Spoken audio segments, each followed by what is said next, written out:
Nagtungo na rin sa Sandigan Bayan ang iba pang akusado sa pork barrel scam para sumuko o hindi naman kaya'y para magpiyansa.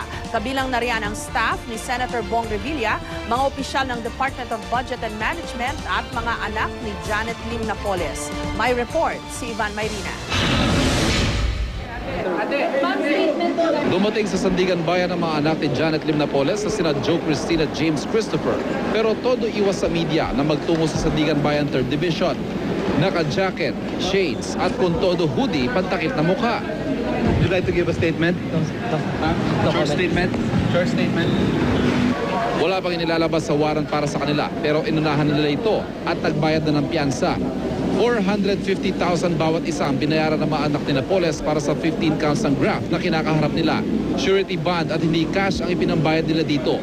Kasamang 5 iba pang kapwa-akusado na mga empleyado ni Napoles. Kahapon lang sinabi ng abogado ng pamilya na naghihirap na ang pamilya ni Napoles dahil na-freeze na raw ng korte ang halos lahat ng yaman nila.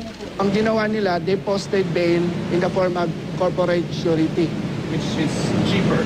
Which is cheaper kasi ang babayaran siguro, premium, doc stamp, etc.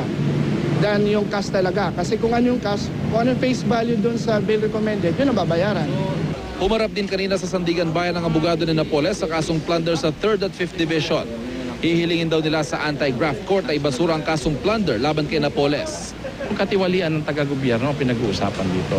Pero kung nag-usap-usap tayo, sinabi-sabi ng complaint, mag-usap-usap tayo, magsama-sama tayo, ito gawin natin, payamanin natin si Janet. Bigay natin yung feed-up sa kanya, hindi naman siya taga-gobyerno. Di ba?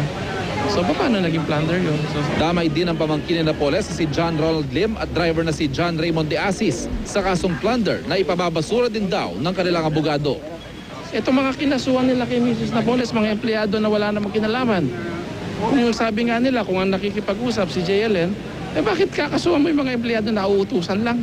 Alisin natin yung public condemnation. Alisin natin yon.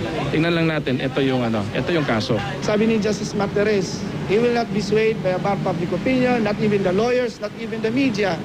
Sabi niya, he will look at things the way na nakikita niya. Ang iba pang akusado nagtungo na rin sa Sandigan Bayan. Si dating Technology Resource Center Director General Dennis Cunanan sumuko na bago pa arestuhin para sa 7 counts of graft.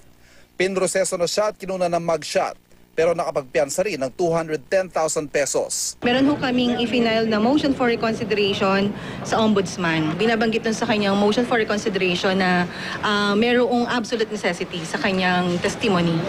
Habang ang legislative staff ni Senador Bong Revilla na si Attorney Richard Cambe, sumuko na rin bilang patunay raw na inosente siya.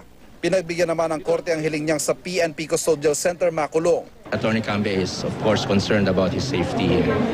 So he wants PNP to be in charge of his custody. His name was used, his signatures were forged, and his identity was actually used by the perpetrators of the PDAF scam. That's why he wants his innocence to be proved.